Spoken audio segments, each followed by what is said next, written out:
Quran ajarkan kepada kita tuan-puan? Apa dia? Quran kata sabar dan solat. Sebab itu yang pertama tuan-puan, nak dapat ketenangan dalam keluarga, mesti yang pertama dipastikan ahli keluarga itu bangun untuk solat kesemuanya.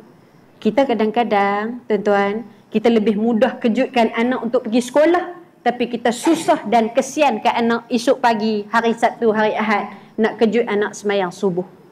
Berapa ramai mak ayah, tak apalah ustazah, kecil lagi, belum balik.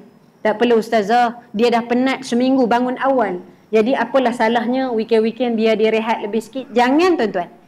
Biar kita menangis, biar anak kita menangis hari ni daripada kita menangis anak tak boleh masuk syurga kelak tuan-tuan.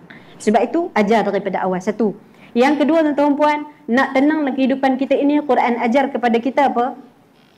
Betulkan sangkaan kita kepada Allah. Mesti sangka baik. Nak tenang ni mesti ada sebab kenapa Tuhan bagi aku macam ni. Mesti ada hikmah. Hikmah ni tuan-tuan bukan sehari, bukan 2 hari nak boleh nampak hikmah ni dah. Hikmah ni berapa lama? Ada yang kadang-kadang selama 40 tahun baru dia boleh dapat hikmah tersebut.